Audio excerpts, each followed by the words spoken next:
Hi everyone. My today's video is on the importance of temples in Hinduism, in our Vedic culture, and why it is important for us to continue to keep our temple culture alive. So, in Hinduism, since ancient times, since the Vedic times, temples were not just monuments, they were not just building structures, which is something which has become forgotten, which has become an unknown concept over the many years of corruption of our Hindu values, of our Hindu systems. So, a temple was not just a building, it was a place of worship. It was a place where you could connect with the divine, with I avoid using the word God because it has a very Western idea attached with it. So in Hinduism, we don't use the word God. We like to use the word Isha or Ishvara. Isha is the cosmic consciousness, and Ishvara is the physical manifestation of that same cosmic consciousness. So it is really important for any devotee, any Hindu, to be able to relate with that Isha in a way that is immediate, that is available, that is physically available. So all these people who say that, God is everywhere, so why do I need to go to the temple? Yes, God is everywhere, but are you worshipping God everywhere? Are you able to feel that physical connection, that feeling connection, that emotional connection, that intellectual connection with that divinity, with that consciousness everywhere, including the people you don't like, including the things, the places you don't like? If you're not able to, then that means you need a place which makes it easy, which makes it really easy, really available for you to relate with God in a way which is simple for you. So temples were these places. Temples were designed to house deities which were not just statues. Now this is another corruption which has happened over the many decades of pollution of Hinduism. Our deities were not statues. They were not just physical pictures or sculptures. They were living deities. So they really had that cosmic consciousness in them, carrying in them, which you could relate with.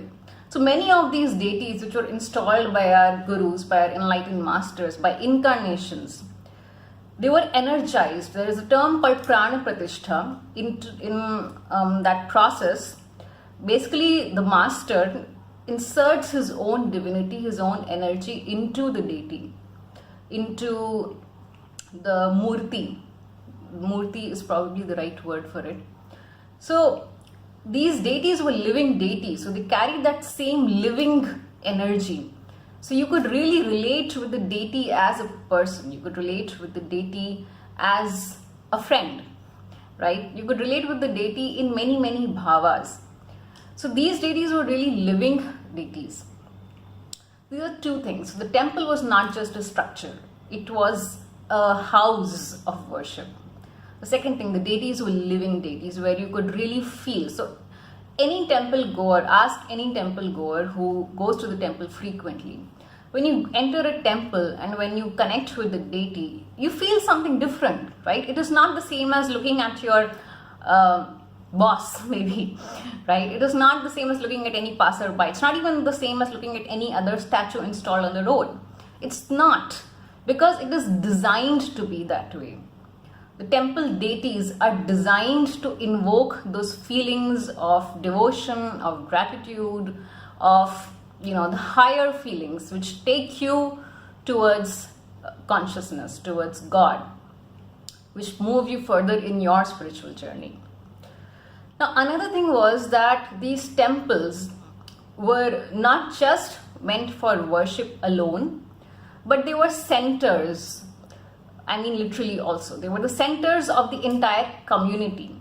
So now one of the reasons why so much of dilution, so much of pollution has happened in the preservation of Hindu values is because there is no proper community, there is no proper place where people having the shared values, having the shared ideologies can connect and relate with each other and learn from each other, or share their understandings, share their problems with each other. There's no such place which is living, which is maintained as such a place.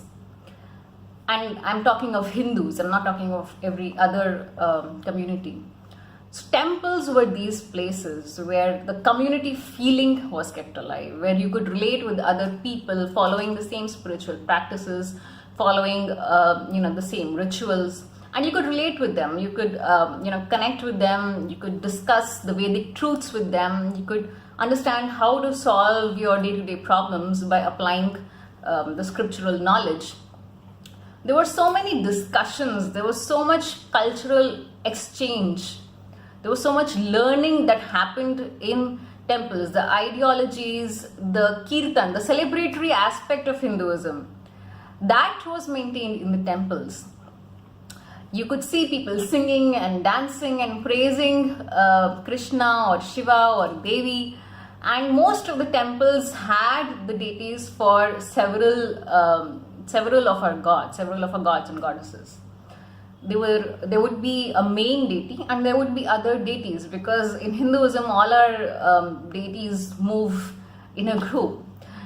So anyone who relates with Devi could also go to a Shiva temple and also worship Devi.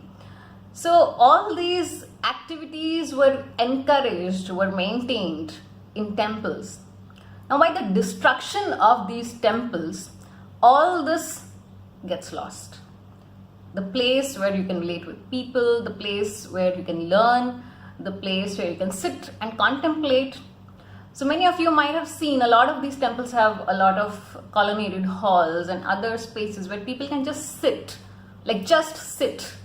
not doing anything. You have the option to talk to people, but you don't have to talk to people.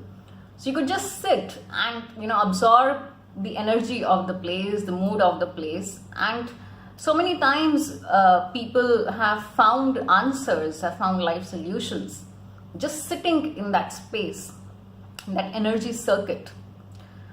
So all this gets lost when a temple is destroyed. So if you want to destroy Hinduism, the first way is to destroy temples. And this is not some new secret I'm revealing. This was something which was discovered by those who wanted to destroy Hinduism very long ago. And apart from all the treasures and everything that they looted from the temples and destroying our deities, trying to defile our deities, the destruction of temples was a very significant factor in hurting Hinduism for this reason, because it destroyed all our community feeling, all our cultural exchange, where we feel as a group, where we don't feel like one family, two family, three family, I'm here, so and so is there. No, we felt as a group. I don't see that in Hindus nowadays, unfortunately, very few. That was available to you. So it is very important now at this point for Hindus to take the responsibility to keep these temples alive and keep the temple culture alive. Till some time ago, a few decades ago, going to the temple was not some extraordinary event for which you plan and then the whole family goes. No, it was like a daily activity. There was a temple like on every street side. Even if you go to some small towns in India now, you would literally see there is a small temple in every street corner. I have seen those. And it was a daily practice where you literally go to the temple every day and do your puja every day, or at least connect and spend a few minutes with the deity every day. It was a daily habit. It was not something new. It was not something weird. It's not like you go to the temple only when your exams are approaching or when you have some major life crisis. No, it was an everyday thing. But that itself is getting wiped out now because, there aren't enough temples, and also because the temple culture is not there anymore. So this is what I wanted to share in this video, and I wanted to mention that it is really important to reclaim our temples. So a lot of our temples have been destroyed, unfortunately, by many forces. There's not one single force. There were many forces. So I'll be sharing more and more in my further videos, but the main point of my today's video was to understand the importance of temples in Hinduism and to reclaim our temples, to not let other forces, other agencies, other people destroy our temples and take this cultural heritage away from us. So there is a movement called Reclaim Temples. If any of you would like to learn more about the movement or get involved in some way to help out in reviving some of our temples, rebuilding some of our temples, or join hands in reclaiming some of our temples from different agencies, authorities, you could do that. The site link is reclaimtemples.com. It's there on the link is there on the video itself.